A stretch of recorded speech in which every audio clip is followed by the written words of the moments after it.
Hello everyone, welcome back to our digital platform. आप सभी विद्यार्थियों का एक बार पुनः हमारे डिजिटल प्लेटफॉर्म पर हार्दिक अभिनंदन व स्वागत। आज अपने एक नया टॉपिक शुरू कर रहे हैं, पाइरेनोइड स्ट्रक्चर। एक नया टॉपिक शुरू कर रहे हैं, पाइरेनोइड स्ट्रक्चर। ये जो क्लास है, ये लेक्चर है बीएससी सेमेस्टर फर्स्ट बॉटनी के लिए है। इससे पहले अपनों ने एल्गी के अंदर यूनिट फर्स्ट का ये लेक्चर है। इससे पहले एल्गी के अंदर अपनों ने हैबिटेट, थैलस स्ट्रक्चर, इनके बारे में बात कर ली थी, डेफिनेशंस भी पढ़ ली थी। और आज अपने एक नया टॉपिक शुरू कर रहे हैं, cell structure of algae, cell structure of algae. और इसमें एक काफ़ी सिग्निफिकेंट स्ट्रक्चर है जिसे अपने पाइरेनोइड स्ट्रक्चर बोलते हैं, जिसे अपने क्या बोलते हैं, पाइरेनोइड स्ट्रक्चर बोलते हैं। क्योंकि सेल स्ट्रक्चर में अदर स्ट्रक्चर है, जैसे क्लोरोप्लास्ट हो गया, माइटोकॉन्ड्रिया हो गया, गोल्जी बॉडी हो गया, ये सारे ऑर्गेनल्स हैं, एंडोप्लाज्मिक रेटिकुलम है, इनके बारे में आप सभी लोग जानते हैं। परंतु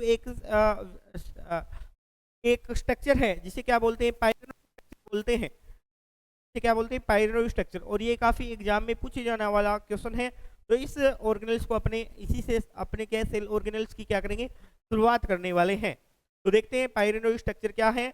ये उपयोगी आपको पता है किस लिए है, बीएससी सेमेस्टर फर्स्ट बॉटनी के लिए। और अपना गोल है आज, today goal is cell structure of algae, और उसमें अपना टॉपिक है पाइरेनोइड स्ट्रक्चर। तो चलो लेट्स स्टार्ट, देखते हैं। यहाँ पे एक बार यहाँ पे आपको डायग्राम दिखा रखा है पाइरेनोइड स्ट्रक्चर का। पहले है क्या, इसके बारे में जानते हैं। पाइरेनोइड क्या है? यह है भोज्य पदार्थ को, यह है भोज्य पदार्थ को संचित करने वाला, संचित करने वाला कोशिकांग है, करने वाला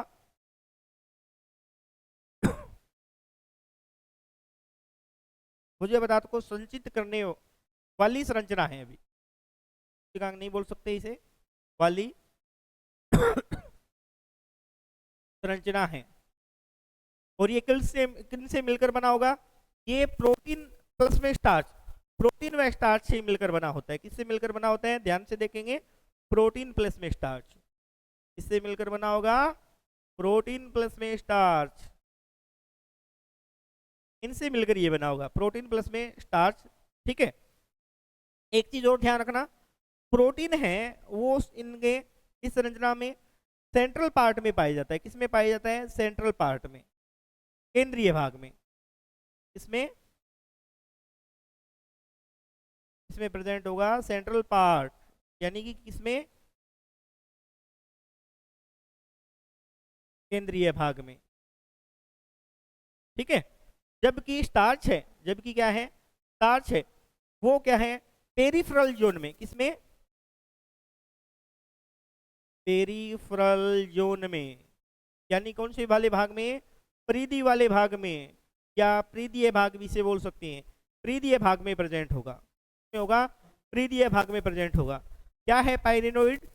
रिजर्व फूड मटेरियल के रूप में ये संचित करके, भोज्य पदार्थों को संचित करके एक विशेष प्रकार की संरचना बन जाती है, जिसे पाइरेनोइड संरचना के नाम से जाना जाता है।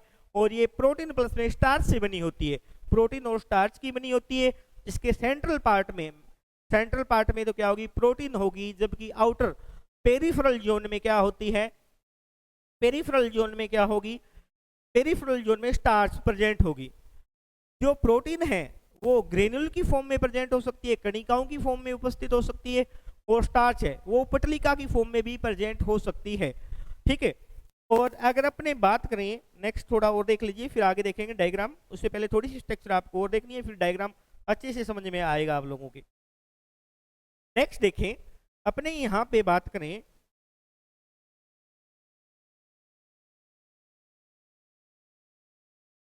पाइरेनोइड संरचना है, पाइरेनोइड संरचना है वो क्लोरोफाइसी, क्लोरोफाइसी,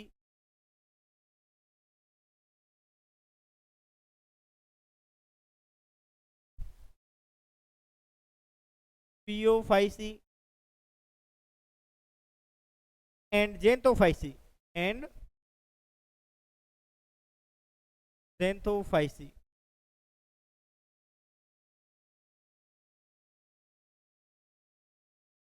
इनके मेंबर्स में ये प्रेजेंट होती है, इनके मेंबर्स में ये क्या होती है, प्रेजेंट होगी।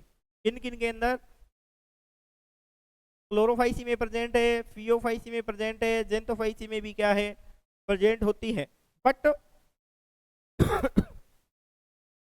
बट अगर अपने बात करें, साइनोफाइसी, साइनोफाइसी,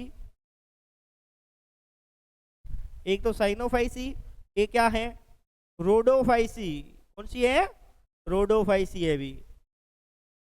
तो इन दोनों के सदस्यों में, के सदस्यों में क्या होगी, मेंबर्स में क्या होगी, जो पायरिनोइड स्ट्रक्चर है वो एब्सेंट रहती है। पायरिनोइड स्ट्रक्चर क्या है, एब्सेंट रहेगी। पायरिनोइड स्ट्रक्चर क्या है, एब्सेंट रहेगी। एक बार आप मॉर्फोलॉजिकल स्ट्रक्चर इस प्रकार की मान लो स्ट्रक्चर है, इस प्रकार की स्ट्रक्चर अपने को देखने को मिलेगी। इस प्रकार ये स्ट्रक्चर है, आगे देखते हैं इसमें। तो इसके सेंट्रल पार्ट में तो क्या है, इसके जो सेंट्रल पार्ट में आपको पता चल गया किन किन में प्रेजेंट है, किन में एब्सेंट है। अब इनके जो सेंट्रल पार्ट है उसमें तो आपको पता है किसमें, सेंट्रल जो पार्ट है, सेंट्रल पार्ट, उसमें तो क्या है, प्रोटीन, क्या है, प्रोटीन प्रेजेंट होगी। क्या प्रेजेंट होगी, प्रोटीन। और पेरिफेरल जोन में स्टार्च, पेरिफेरल जोन में, पेरिफेरल जोन में यानी परिधीय भाग में क्या प्रेजेंट होगी, स्टार्च प्रेजेंट होगी। क्या प्रेजेंट है, स्टार्च प्रेजेंट है। अब देखो, एक साइंटिस्ट हुए थे, एक साइंटिस्ट थे जिनका डोज था। क्या था, एक साइंटिस्ट थे जिनका नाम क्या था, डोज।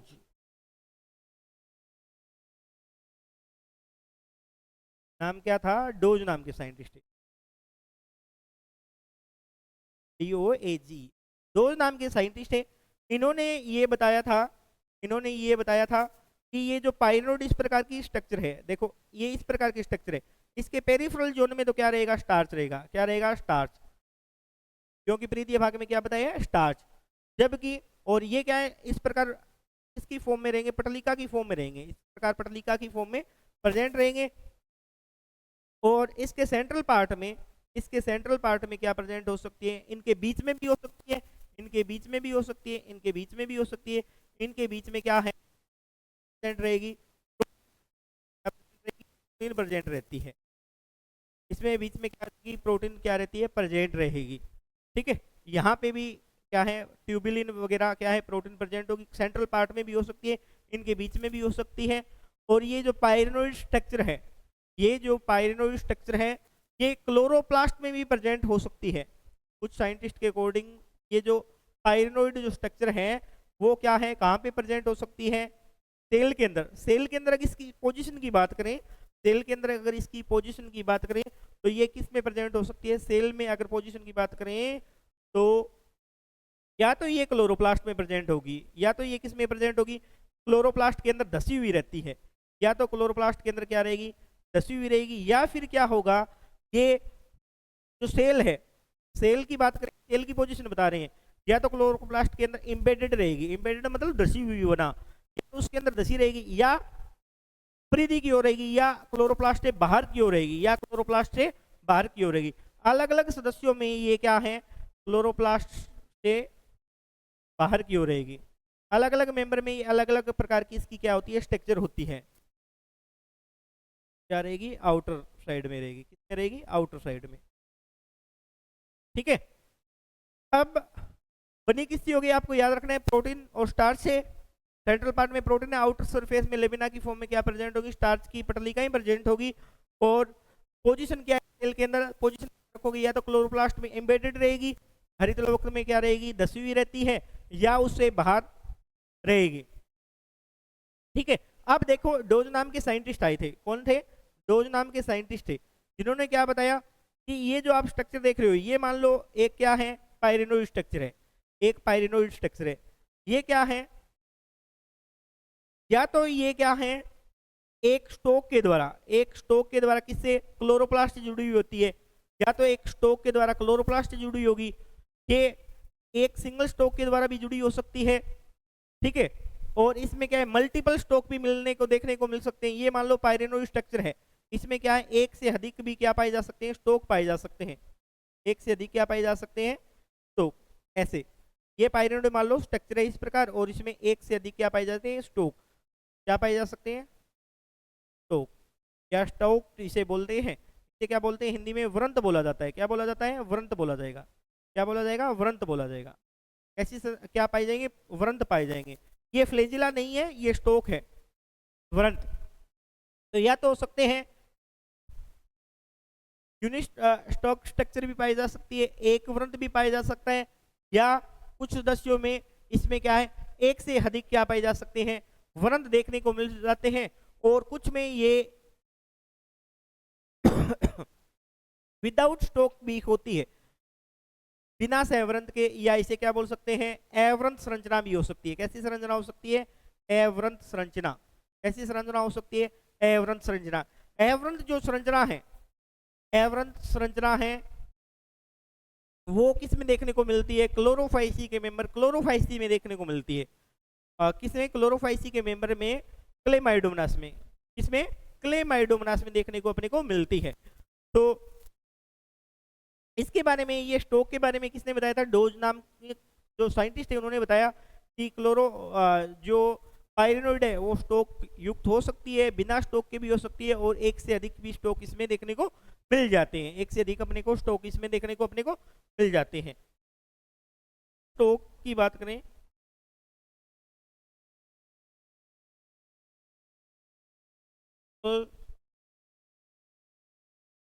तो किस में देखने को मिलता है अपने को, पियोफाइसी के दस्तों में मिलता है। पियोफाइसी के मेंबर्स में, किसमें, पियोफाइसी के सदस्यों में देखने को मिलता है, पियोफाइसी। जबकि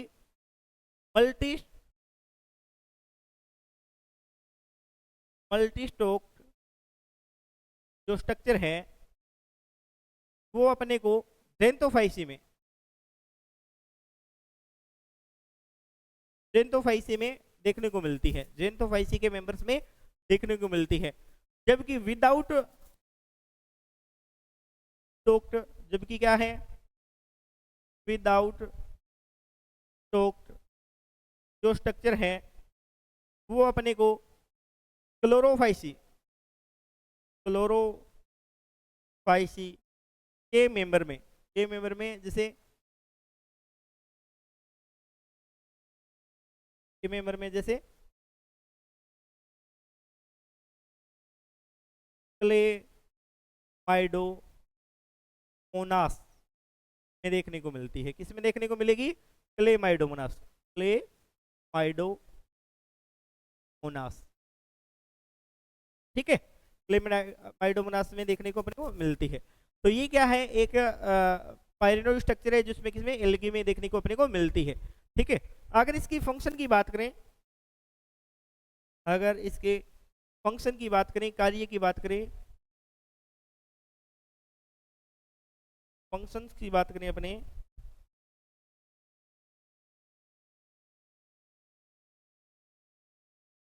ये क्या है, रिजर्व फूड मटेरियल के रूप में भोज्य पदार्थ को संचित करने का फंक्शन करती है। रिजर्व फूड मटेरियल के रूप में किसका काम करेगी, भोज्य पदार्थ को संचित करने का काम करेगी। भोज्य पदार्थ को संचित करने का कार्य करती है। बट जैन तो किसके फॉर्म में, भोज्य पदार्थ को किसी फॉर्म में, स्टार्च की फॉर्म में अगर करें, मान लो किसमें माना जाता है कि स्टार्च की फॉर्म में अगर ये भोज्य पदार्थ को संचित करें, परंतु अभी अपनों ने बात की जेंथोफाइसी व फियोफाइसी है, जेंथोफाइसी व फियोफाइसी में प्योर स्टार्च नहीं मिलता, pure starch reserve food material के रूप में नहीं मिलता। बट जो पाइरिनोइड स्ट्रक्चर है वो किसके रूप में, किसका फॉर्मेशन करती है, निर्माण करती है, प्योर स्टार्च का फॉर्मेशन करती है, निर्माण करती है, उसका स्टोरेज करती है।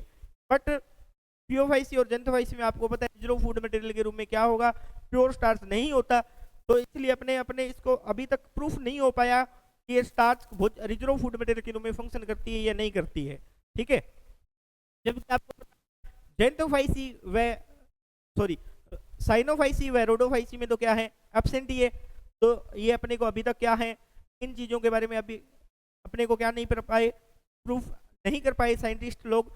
तो अभी आप इसको याद रखोगे, भोज्य पदार्थ को संचित करने के रूप में, और किस में करे, किसके अंदर प्रेजेंट होगा, क्लोरोफाइसी में अपने बोल सकते हैं कि ये किसके रूप में भोज्य पदार्थ को संचित करती है, रिजर्व फूड मटेरियल के रूप में इसे क्या करेगी, स्टोरेज करेगी।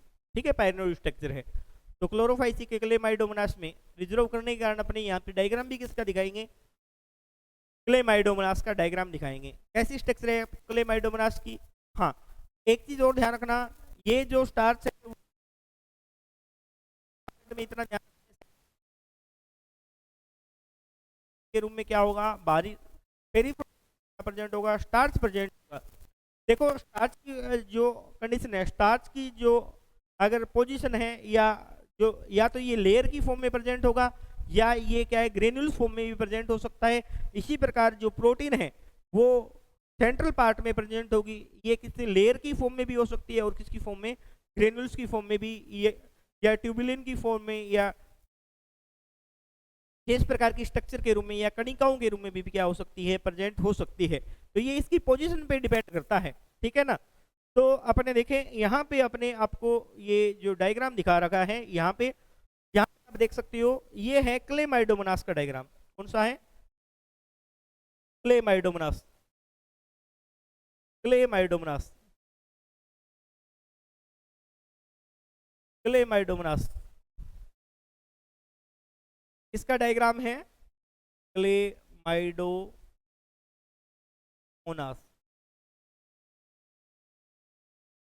क्लेमाइडोमोनास का ये क्या है, डायग्राम है। ठीक है, पायरिनोइड स्ट्रक्चर, इसमें क्या है, आउटर मोस्ट लेयर के रूप में सेल वॉल है, इसके बाद क्लोरोप्लास्ट लेमिना है, ये जो पटलिका की फॉर्म में दिखाई दे रखी है। इसके बाद क्लोरोप्लास्ट का इन्वॉल्व है, और ये क्या है, पायरिनोइड मैट्रिक्स है, और ये यहाँ पे क्या पाया जा रहा है, जो स्टार्च की यहाँ पे क्या है, ग्रेन्यूल्स है, और अंदर वाले पार्ट में यहाँ पे क्या है, प्रोटीन वाला पार्ट यहाँ पे दिखाई नहीं गए, ये क्या है, प्रोटीन्स की ग्रेन्यूल्स है, क्या है, प्रोटीन्स की ग्रेन्यूल्स है। यानी कि सेंट्रल पार्ट में आप ग्रेन्यूल्स देखो, आउटर मोस्ट रूम में क्या है, क्लोरोप्लास्ट की ये लेमिना है। आपको बताया था क्लोरोप्लास्ट अंदर धसा हुआ होता है, धसा हुआ भी हो सकता है क्लोरोप्लास्ट के अंदर। तो आप ये मत सोचना कि ये पटली कहीं ऐसी कैसी है, यहाँ पे भी स्टार्च दिखा रखा है, ये भी स्टार्च है जो क्लोरोप्लास्ट की लेमिना के अंदर, ये जो स्टार दिखा रखा है, यहाँ पे ग्रेनुल एक जगह इकट्ठा हो रखा है, इसके बाद में ये क्लोरोप्लास्ट के अंदर इम्बेडेड है, इसके कारण इस प्रकार की संरचना आपको दिखाई दे रही है। और ये कैसी संरचना है, एवरन संरचना है, ये भी ध्यान रखना कैसी संरचना है, एवरन संरचना है। और दूसरा, सेंट्रल पार्ट में प्रोटीन है, आउटर पेरिफेरल जोन में यहाँ पे क्या है, स्टार्च प्रेजेंट है। तो इस प्रकार आपको देखने को मिल जाती है किसमें, क्लेमाइडोमोनास में। तो आई होप ये जो टॉपिक करवाया गया है ये आपको समझ में आ गया है। समरी के रूप में अपने देखें तो पायरिनोइड क्या है, भोज्य पदार्थ को संचित करने वाला एक क्या है, संरचना है, जिसके सेंट्रल पार्ट में प्रोटीन प्रेजेंट होगा, आउटर मोस्ट लेयर के रूप में पेरिफेरल जोन में क्या है, स्टार्च प्रेजेंट होगा। इसके अलावा ये इसमें क्या है, डोज के अकॉर्डिंग इसमें ये एवरंथ और सेवरंथ प्रकार की संरचना हो सकती है, सिंगल स्टॉक भी हो सकता है, मल्टी स्टॉक भी हो सकते हैं, विदाउट स्टॉक भी हो सकते हैं। किन किन में पायरिनोइड संरचना अपने को देखने को मिल जाती है, क्लोरोफाइसी, पियोफाइसी एंड जेंथोफाइसी में पायरिनोइड स्ट्रक्चर अपने को देखने को मिल जाती है, जबकि Rhodophyceae and Cyanophyceae first and last में क्या है, अपने को पायरिनोइड संरचना देखने को नहीं मिलती। और ये क्लोरोप्लास्ट में इम्बेडेड टाइप की भी क्या हो सकती है, स्ट्रक्चर हो सकती है, या सेल के अंदर की पोजीशन की बात करें तो क्लोरोप्लास्ट में इम्बेडेड या क्लोरोप्लास्ट से बाहर की ओर ये स्ट्रक्चर अपने को देखने को मिल जाती है। तो आई होप ये टॉपिक आपको समझ में आया होगा। तो आपको याद रखने वाली बात है, इसका फंक्शन तो रिजर्व फूड मटेरियल के रूप में लिख देना, और अभी तक वैसे इसके कारण अज्ञात है अभी तक कंप्लीट, क्योंकि जेंथोफाइसी और पियोफाइसी में रिजर्व फूड मटेरियल किसके रूप में, प्योर स्टार्च के रूप में नहीं होता, जिसके कारण अपने ये नहीं बोल सकते कि ये प्रॉपर्टी रिजर्व फूड मटेरियल के रूप में फंक्शन करती है ये स्ट्रक्चर। ठीक है, बट क्लोरोफाइसी में अपने इसके बारे में बोल सकते हैं। तो आप ये एक फंक्शन याद रख सकते हो, पायरिनोइड का आपके डायग्राम पूछा जा सकता है और इसका फंक्शन पूछा जा सकता है, और ये किस प्रकार की संरचना है। तो सेक्शन ए के अंदर भी ये क्वेश्चन पूछा जा सकता है आपको, और सेक्शन बी के अंदर पूछा जाएगा तो डायग्राम ये पूछा जाएगा। तो ये डायग्राम आप ध्यान रखोगे, ये स्ट्रक्चर किस प्रकार बनी है इसको ध्यान में रखोगे। ठीक है, और आज टीचर्स डे है, तो आप सभी विद्यार्थियों को टीचर्स डे की ढेरों शुभकामनाएं। आपका फ्यूचर उज्जवल हो, हम आपके फ्यूचर के उज्जवल भविष्य की कामना करते हैं। और साथ में खूब सारी मेहनत करो और बहुत आगे बढ़ो। और कंपटीशन एग्जाम के अकॉर्डिंग आपको डेप्थ में आपको सब्जेक्ट का नॉलेज होने के लिए आपको वेरियस टाइप की, अभी जो ग्रेजुएशन जब आपकी चल रही है तो इसके ड्यूरिंग आपको नॉलेज को गेन करना है, न कि फॉर्मेलिटी करनी है। क्वेश्चन आए उसको पढ़ना एकमात्र ऑब्जेक्टिव नहीं है, क्योंकि आपने 12th करके यहाँ पे पहुंचे हो तो आपको पास होने का मेथड तो पता ही है, बट आपको ये ध्यान रखना है आपका जो नॉलेज है वो क्या है अभी इंक्रीज कीजिए, ताकि आपको कंपटीशन एग्जाम में ज़्यादा प्रॉब्लम ना आए। तो आप अभी डेप्थ में अच्छी रेफरेंस बुक को फॉलो करते हुए सब्जेक्ट को पढ़े, क्योंकि पास होने का मतलब तो ये कि अगर आपको 5 या 7 दिन अगर आप एग्जाम से पहले पढ़ते हो तो उसमें पास तो हो ही जाने हो, पर वो नॉलेज आपके कोई काम का नहीं है। जब आप ग्रेजुएशन करके निकलोगे तो आपको बहुत सारी परेशानियां इस तरीके से देखने को मिल जाएगी कि आगे आपको क्या करना है, आपके पास सब्जेक्ट नॉलेज नहीं होगा। तो अभी ये उपयुक्त टाइम है आपका सब्जेक्ट को इम्प्रूव करने का। सब्जेक्ट कोई भी हो आप सेलेक्ट कर सकते हो उसमें। और एक और आवश्यक सूचना आप लोगों के लिए, कल से यानी कि आज शिक्षक दिवस है और कल से 10:30 बजे से सेमेस्टर सेकंड और की ऑनलाइन क्लासेज 10:30 बजे से लाइव शुरू होने वाली है। ये क्रैश कोर्स के रूप में होगी, तो ज़्यादा से ज़्यादा बच्चे इसे ज्वाइन करें और इस वीडियो को ज़्यादा से ज़्यादा जो लेक्चर है इसको शेयर करें, ठीक है। तो एक बार पुनः आपको टीचर्स डे के उपलक्ष्य पर ढेरों शुभकामनाएं। Thank you.